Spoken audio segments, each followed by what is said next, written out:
So hello welcome student. तो अभी हम स्टार्ट करने जा रहे हैं क्वाड्रेटिक इक्वेशन। इस लेक्चर में हम सिर्फ इंट्रो पार्ट को कवर करेंगे क्वाड्रेटिक इक्वेशन का। उसके बाद हम देखेंगे उसका जो डिटेल में स्प्लिटिंग करने का मेथड जो होता है, फैक्टराइज करने का मेथड होता है, वो सब नेक्स्ट लेक्चर में देखेंगे। अभी हम इसका सिर्फ इंट्रो पार्ट डिस्कस करेंगे। What is quadratic equation? X square plus b x plus c equal to 0। यहाँ पे देखो ये क्या है, क्वाड्रेटिक इक्वेशन है। क्वाड्रेटिक इक्वेशन का ये जनरल फॉर्म है। तो यहाँ पे देखो x square plus b x plus c, यहाँ पे दो वेरिएबल दिए हैं, वेरिएबल एक ही है एक्स, यहाँ पे भी एक्स है, ठीक है। तो वेरिएबल का हाईएस्ट पावर कितना है, 2 है। वेरिएबल का हाईएस्ट पावर कितना है, 2 है, इसलिए क्या बोलते हैं इसको, क्वाड्रेटिक इक्वेशन। इसमें क्वाड्रेटिक इक्वेशन होने के लिए कुछ कंडीशन होता है, जैसे कि एक्स स्क्वायर का कोफिशिएंट, जैसे कि ये है ए नॉट इक्वल टू 0 होना चाहिए। इसमें क्या होना चाहिए, ए नॉट इक्वल टू 0 होना चाहिए। एंड ए बी सी क्या है, ये सब रियल नंबर, ये सब क्या है, रियल नंबर से बिलोंग करते हैं, ठीक है। इसके अलावा कोई नंबर नहीं हो सकता। रियल नंबर में पता है आपको क्या क्या चीज़ आता है, रेशनल इरेशनल दोनों नंबर आ जाते हैं। तो ये क्या है अपना क्वाड्रेटिक इक्वेशन। इसमें क्या होना चाहिए, वेरिएबल या फिर बोल दो इक्वेशन की डिग्री 2 होनी चाहिए।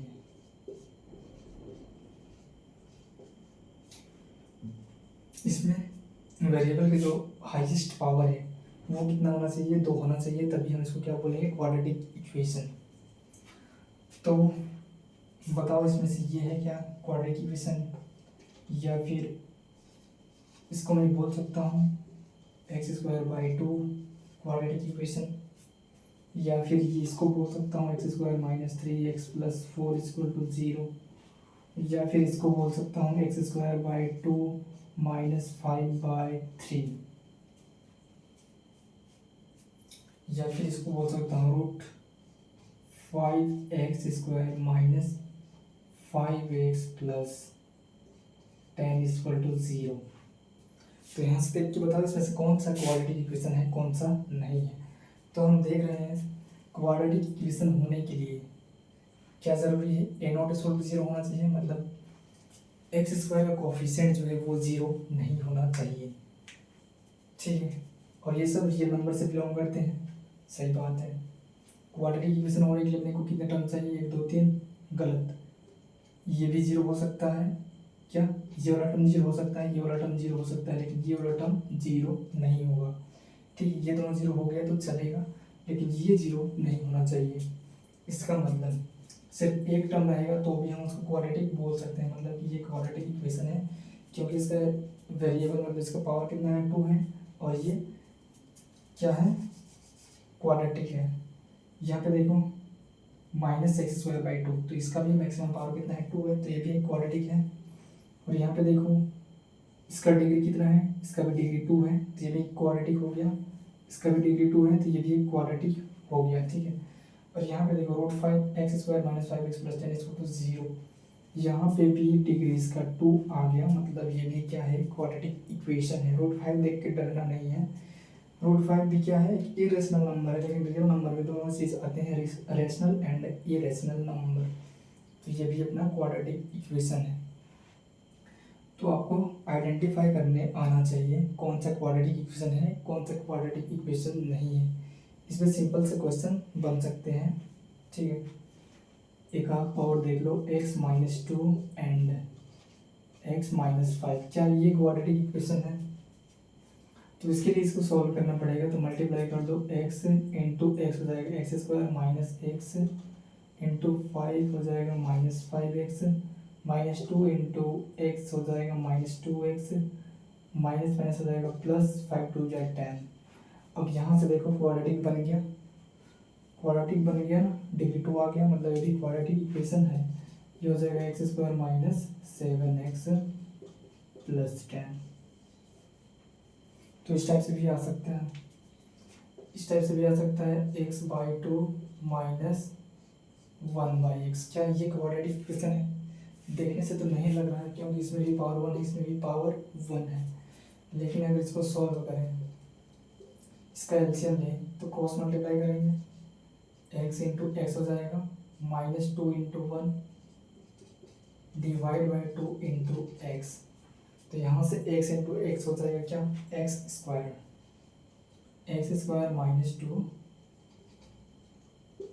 -2 डिवाइड बाय 2x।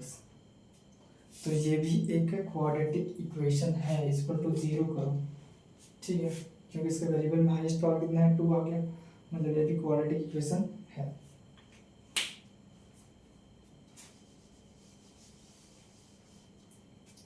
तो ये है अपना क्वाड्रेटिक इक्वेशन का इंट्रो पार्ट, ठीक है।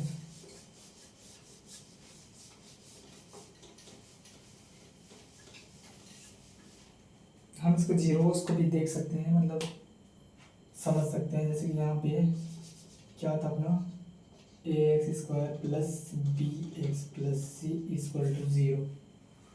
तो पिछले क्लास में हमने डिस्कस किया था, मतलब पॉलिनोमियल में हमने देखा था जीरोस ऑफ पॉलिनोमियल। वैसे यहाँ पे क्या कर लेते हैं, देख लेते हैं थोड़ा सा, zeros of quadratic equation. Zeros of quadratic equation, इसका मतलब क्या, इसका मतलब ये है कि कोई इक्वेशन है x² - 4 मान लो, तो इसमें x का वो वैल्यू जो जिसको रखने पे इस इक्वेशन को सेटिस्फाई करें, मतलब इधर भी 0 है तो इधर भी 0 आना चाहिए, अगर इधर 4 आ रहा है तो इधर 4 आना चाहिए, इधर 2 आ रहा है इधर भी 2 आना चाहिए, इधर 0 है तो 0 आना चाहिए, मतलब दोनों साइड इक्वलिटी होल्ड करना चाहिए, तभी हम उसको क्या बोलते हैं, उसका जीरोस।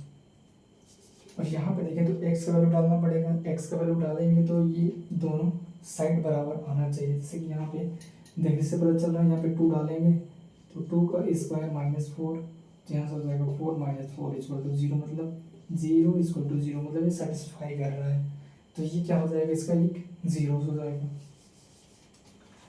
यहाँ पे 2 डालने पे आ गया 0 इक्वल टू 0, अगर यहाँ पे -2 डालो, -2 -4, तो -2 का स्क्वायर भी क्या हो जाएगा, -2 का स्क्वायर हो जाएगा 4 - 4 इक्वल टू 0, 0 इक्वल टू 0, मतलब इसको भी सेटिस्फाई कर रहा है। और एक चीज़, ये क्या है, अपना क्वाड्रेटिक इक्वेशन है, क्या है, क्वाड्रेटिक इक्वेशन। तो क्वाड्रेटिक का डिग्री कितना है, 2 है। अगर इसका डिग्री 2 है तो इसके जो रूट्स होंगे वो कितने होंगे, 2 होंगे। आपको हमेशा इसके कितने रूट मिलेंगे, हमेशा 2 रूट्स मिलेंगे, ठीक है, मैक्सिमम 2।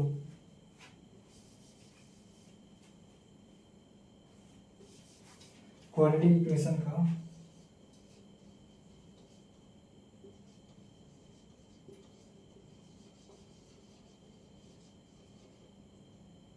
ठीक है, इक्वेशन के 2 रूट्स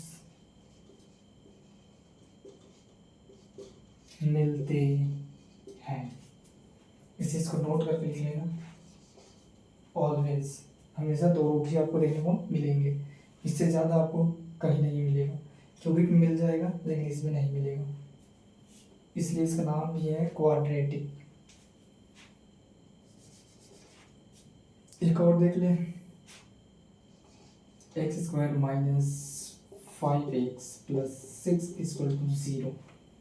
तो यहाँ पे ऐसा क्या वैल्यू रखें कि दोनों से इक्वलिटी होल्ड कर जाए और x का वैल्यू अपने को आसानी से पता चल जाए। तो इसको फाइंड करने के लिए अपने पास कुछ मेथड्स होते हैं, उन मेथड्स को हम क्या करेंगे, नेक्स्ट लेक्चर में डिस्कस करेंगे। अभी सिंपली हम इसको अपने दिमाग से सॉल्व करने का कोशिश करते हैं।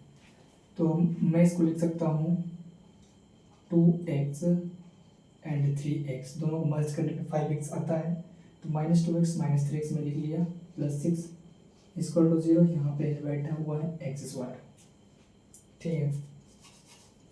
अब यहाँ से मेरे को देखने समझ आ रहा है, x इसमें भी है, x इसमें भी है, x बाहर निकाल दिया तो यहाँ से बच जाएगा 8x एक्स स्क्वायर में एक्स बाहर निकालेंगे, एक्स बचेगा, ठीक है, माइनस का माइनस, यहाँ से एक्स निकाल दिया, 2 बच गया, सही है।